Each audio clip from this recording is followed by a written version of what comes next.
एक क्वेश्चन में दो ओवरलैपिंग स्फेरिकल चार्ज डिस्ट्रीब्यूशन है, एक भी कैविटी नहीं है, कैविटी है ही नहीं। इधर एक पॉजिटिव चार्ज डेंसिटी है, इधर एक नेगेटिव चार्ज डेंसिटी है।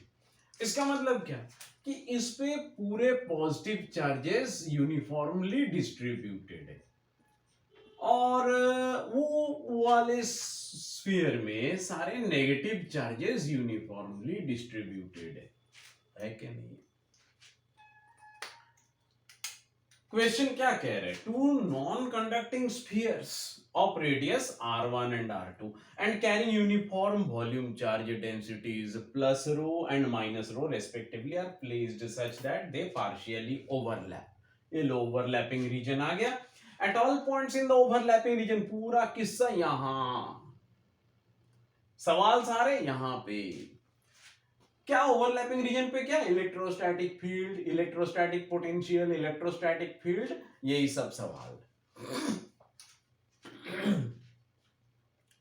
दिमाग लगा रहे होगे तुम भी, मैं भी दिमाग लगा के दिखाता हूं तुमको. नहीं, मेरे पास भी है ना थोड़ा दिमाग, लगाते हैं भी. क्या बोलेंगे? ये पॉजिटिव डेंसिटी है, पॉजिटिव चार्ज का डेंसिटी, और ये नेगेटिव चार्ज का डेंसिटी. अगर ओवरलैप करेगा डियर, तो मेरे को बताओ ओवरलैपिंग रीजन पे, ये ओवरलैपिंग रीजन अगर हम लोग कंसीडर करें तो positive charges due to the bigger sphere of radius r1 इधर रहेगा कि नहीं रहेगा? एकदम रहेगा. और ये नेगेटिव डेंसिटी चार्जेस की वजह से यहां माइनस चार्जेस रहेंगे कि नहीं रहेंगे? बिल्कुल रहेंगे. नेट चार्ज कितना हो गया डियर यहां पे, जरा बताओ मेरे को. इसके अंदर, ये ओवरलैपिंग रीजन के अंदर नेट चार्ज कितना हो गया? जीरो हुआ कि नहीं हुआ? एकदम हो गया.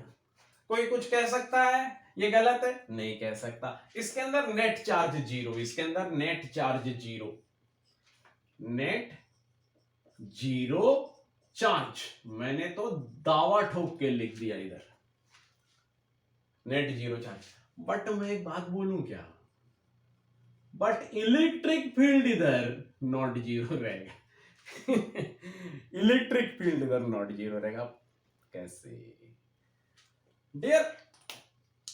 बात ऐसी है कि चार्ज रहे ना रहे, इलेक्ट्रिक फील्ड चार्ज के रहने ना रहने पे डिपेंड नहीं करता. Electric field does not depend on presence or absence of charges. Electric field depends on the domination of charge densities. अब देखो यहां एक चार्ज डेंसिटी है, यहां भी एक चार्ज डेंसिटी है क्या नहीं है? तो जाहिर है ये चार्ज डेंसिटी अपना एक फील्ड तैयार करेगा. और वो फील्ड कैसे तैयार करेगा? कोई एक पोजीशन ऑफ आर ले लो, ये सेंटर से, ये यहां सेंटर पे ए ले लो, यहां सेंटर पे बी ले लो, और आप ये कोई एक ट्रायल पॉइंट ले लो. ये ट्रायल पॉइंट अगर यहां से स्मॉल आर के डिस्टेंस पे है तो यहां electric field due to positive charges E plus of R equal to कितना रहेगा डियर? रेफर 2015 का एडवांस्ड का क्वेश्चन. हाँ, फॉर हेल्प मैं लिख देता हूं इधर, for help 2015 advanced question on electrostatic. एक बार फिर से रिविजिट कर लो, जरूरत पड़े तो देख लो. यहां ये कितना होगा? Sigma by 3 epsilon naught into R vector. और आर वेक्टर कौन सा है? आर वेक्टर ऐसे डायरेक्टेड है, रेडियली आउटवर्ड डायरेक्टेड है. सिग्मा बाई 3 एप्सिलॉन नॉट का मैग्नीट्यूड पे रेडियली आउटवर्ड वेक्टर, जब चार्जेस पॉजिटिव हो. वैसे ही अगर एक इसको मान लेते हैं R1, इसको मान लेते हैं R1, ये ऑफ R1. अब यहां एक पोजीशन ले लो यार, कोई पोजीशन जो R2 के लेंथ पे है, तो यहां रेडियली इनवर्ड रहेगा इलेक्ट्रिक फील्ड, रेडियली इनवर्ड रहेगा. E of minus R2 vector, ये जो वेक्टर है ये वेक्टर रेडियली इनवर्ड रहेगा। क्यों रेडियली इनवर्ड रहेगा? नेगेटिव चार्जेस हैं अंदर में, तो फील्ड अंदर जाएगी और वहां भी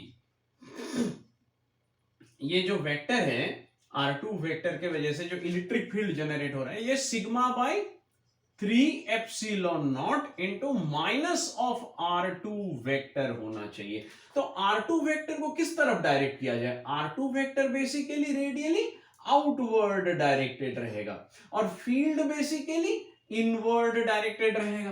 तो दे आर ऑपोजिटली डायरेक्टेड। ये जो नेगेटिव चार्जेस की वजह से फील्ड है ये ऑपोजिटली डायरेक्टेड है। Radially outward vector R2 vector और radially inward vector electric field vector. अगर ये किस्सा ओवरलैपिंग रीजन पे आ जाए, मान लो यहां पॉइंट P पे आ जाए, तो क्या होगा? Electric field due to positive charges इस तरफ, electric field due to negative charges इस तरफ, और नेट रिजल्टेंट इलेक्ट्रिक फील्ड, एक मिनट, ये अगर पॉजिटिव चार्जेस का फील्ड है, ये negative charges, net resultant field किस तरफ? इस तरफ। ये हुआ नेट फील्ड, देख लो यार, और ये नॉन जीरो, मैंने पहले कहा था नॉन जीरो। अब इसका मतलब क्या हुआ? E net is equal to E plus और E माइनस वेक्टर्स का addition.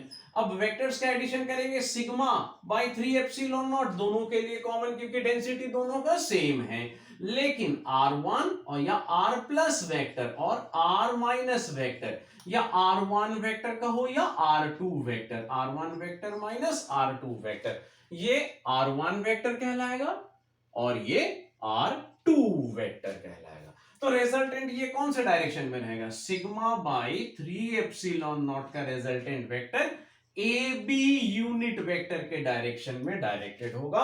Non zero net electric field,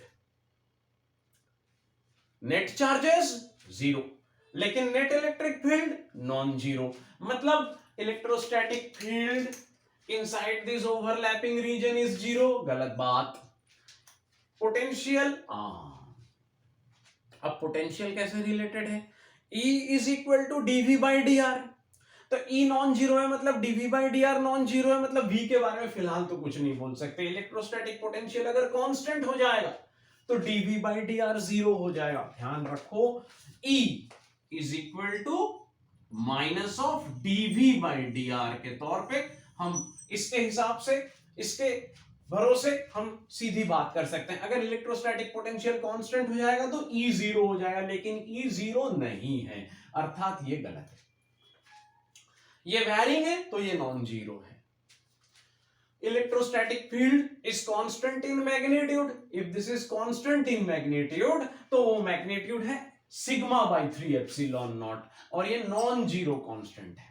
electrostatic field has the same direction, और हैज अ सेम डायरेक्शन एकदम, और वो डायरेक्शन ए बी वेक्टर का है। कैविटी का question ये था नहीं, लेकिन कैविटी की इधर पे क्रिएशन हो गई। Thank you for your patience. See you in the next question. Stay subscribed, stay revised.